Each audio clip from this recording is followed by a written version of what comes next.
All right, hello.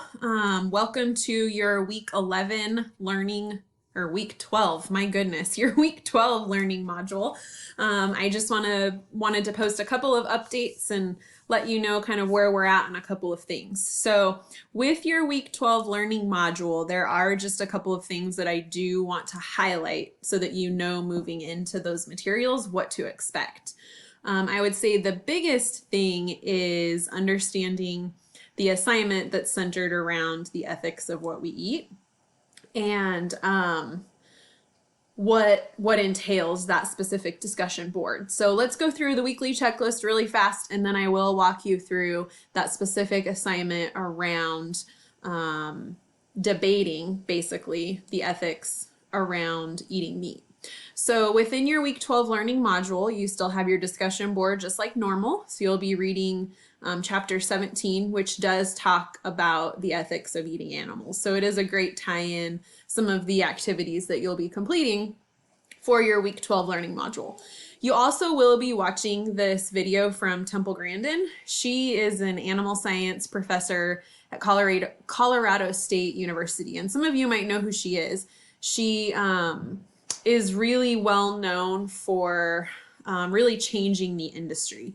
So looking at the way that we slaughter animals, leading to like loading them into a trailer, moving them to a slaughterhouse, and then the way in which those animals arrive to that slaughter point, really kind of looking at it from the perspective of the animal and identifying this reality that if animals are stressed out leading up to slaughter, it actually yields tougher meat. So the animal is usually releasing hormones, endorphins and things like that. Obviously, they're in a stressful situation, and think about when we're in a stressful situation, we tend to tense up, our body starts to do things. And so applying that same rule to animals and really looking at how can we, if we're going to continue to eat meat, how can we find a way to humanely and ethically slaughter animals leading up to that point.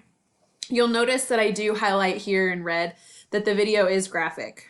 So again, it is this, if you are a consumer who eats meat, you have probably removed yourself from the process, and this is bringing to light that process of animal moves from the feedlot, goes to a slaughterhouse, the serpentine to get to where the animal will be slaughtered, the slaughtering of the animal, moving it into refrigeration, cutting, packaging, and then moving it to the grocery store. So for some people, this can be graphic, but again, if you're choosing to engage in that process and educating yourself about where your meat comes from and the process in which it goes through to get to your plate, this is the reality. And you've heard me say that several times before. So you will watch this video, and then you do have a quiz centered around that specific video.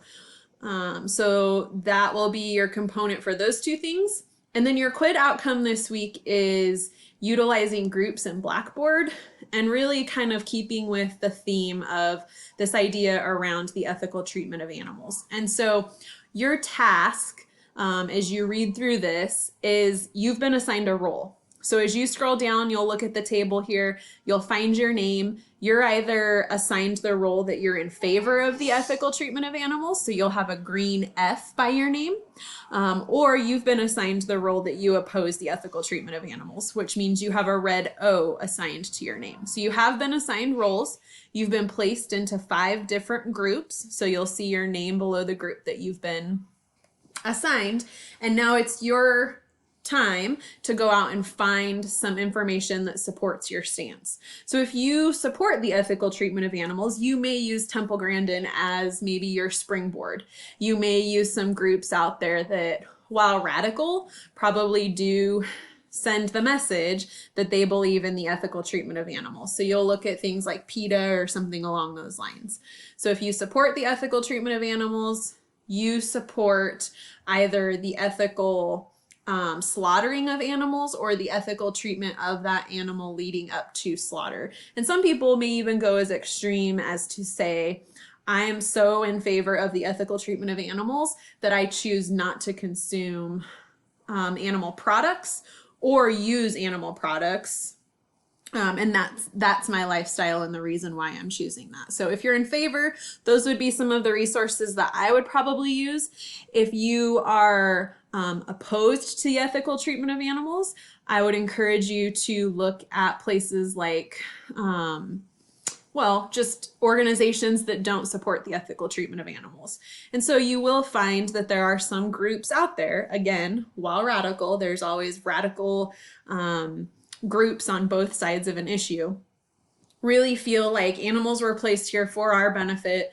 We don't have a duty or a right to have to treat them differently than any other species on the planet. And so why should we care? Ultimately, a steak is a steak is a steak. And so I don't support the ethical treatment of animals. I don't agree with giving them the most comfortable lifestyle possible or giving them the most ethical and humane slaughter possible, because at the end of the day, it's food in my belly and I don't really care how it gets there. So you've been assigned a role.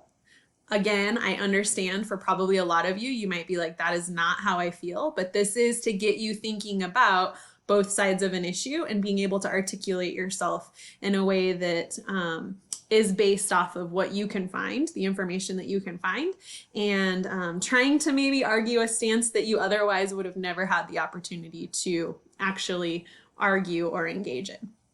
So with that, after you've found your article, you understand your specific role, you will come out to this ethical treatment of animals discussion board, and you will notice that I've set up several forums. So if you were assigned to group 1, you'll click on the group 1 ethical forum so that you can begin collecting and putting your thoughts down on paper around your specific stance there. And then after you've listed your specific stance, you want to continue to come back to this forum and talk about and engage in conversation with your group members, maintaining that specific stance that you've been assigned.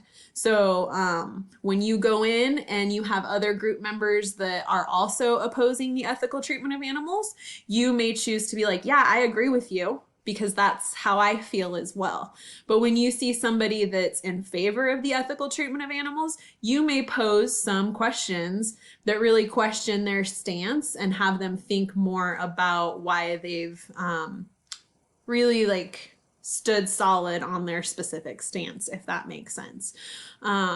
So you are going to maintain your specific role during this entire time. So in people who have the same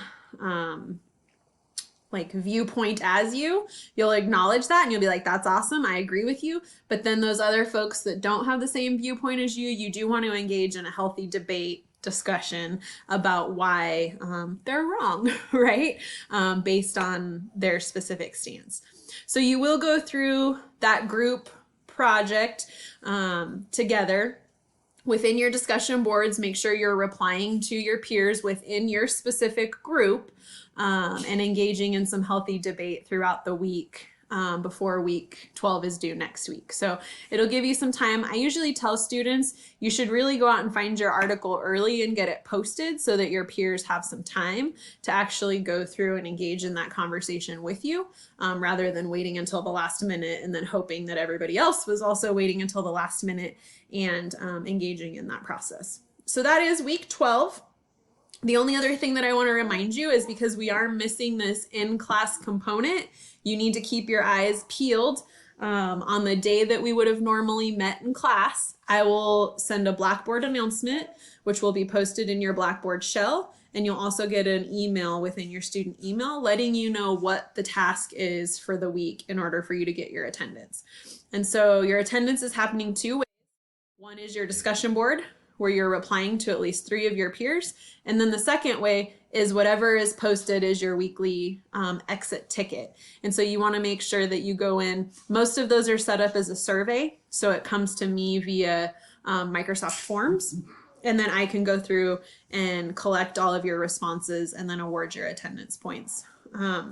So those are usually due 24 to 72 hours after I've posted it. So I've been giving quite a bit of flexibility there, and they shouldn't take you more than 15-20 minutes to complete. So you should have exactly what you need to be able to complete those. Pretty low workload in terms of trying to fit that in, and helps me verify attendance, that you're still active, engaging in the course, and making up for those 75 minutes of seat time that we otherwise would have had weekly by seeing your lovely faces. So with that, I'm going to close out all of my little tidbits about week 12 and reminding you about exit tickets and attendance. As always, if you have questions, comments, concerns, or need anything from me, feel free to send me an email. I've been super responsive via email. I have pulled most of my sections, and most of you don't want me to host office hours via Zoom. So for now, I'm not going to do that. Just as you have questions, please feel free to send me an email. I hope you're all doing well. I hope that you are finding that new normal and hitting your stride and pace as we finish out the semester. It's great to see you all via a